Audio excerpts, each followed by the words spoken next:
আসসালামু আলাইকুম রহমতুল্লাহ। আশা করি সবাই ভালো আছেন। আমিও ভালো আছি আলহামদুলিল্লাহ। প্রচণ্ড গরম, তাই গরুকে দুপুরের আগে আগে গোসল দিয়ে থাকি আমরা, এবং বিকাল দিকেও গোসল দিই ইনশাআল্লাহ।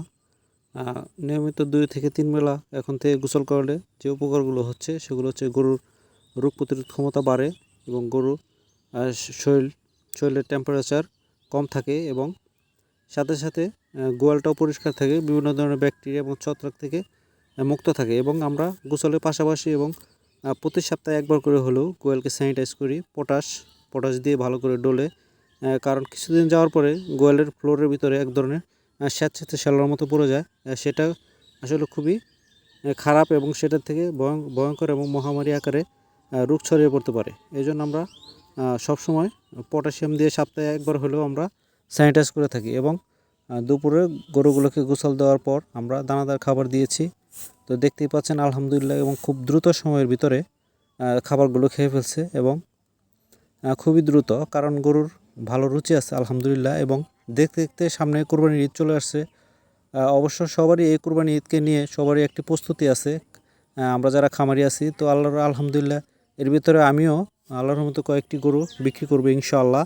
তো দানাদার খাবার শেষ হওয়ার পরপরই আমরা কিছু খড় দিয়ে থাকি।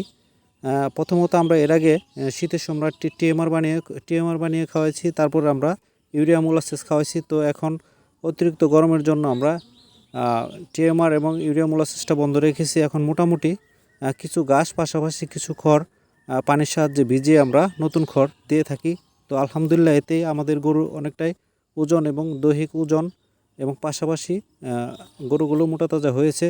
তো আলহামদুলিল্লাহ আপনারা সবাই দোয়া করবেন যাতে আমার গরুগুলো কুরবানিতে ভালো একটা দামে সেল করতে পারি। তো এরপরে আপনাদেরকে ভিডিও দেখিয়েছিলাম যে সবজি বাগানে যে গাছগুলো লাগিয়েছিলাম, তো আসলে অতিরিক্ত রোদের কারণে রেগুলার পানি দেওয়ার ক্ষেত্রেও গাছের গোড়াতে পানিগুলো ধরে রাখতে পারে না। তাই আজকে আমি শুকনো গোবর এবং সাথে কিছু ছাই মিশ্রিত মাটি দেওয়ার চেষ্টা করতেছিলাম, কারণ গাছগুলো বর্তমানে ফুল চলে আসছে, তারপরেও গাছের গুঁড়ের যে অবস্থা একদমই পানি থাকে না। এই জন্য এটা দিয়ে দিলাম জৈব সারটা দিয়ে দিলে আলহামদুলিল্লাহ কোনো সমস্যা হবে না, মোটামুটি পানিটাকে ধরে রাখবে।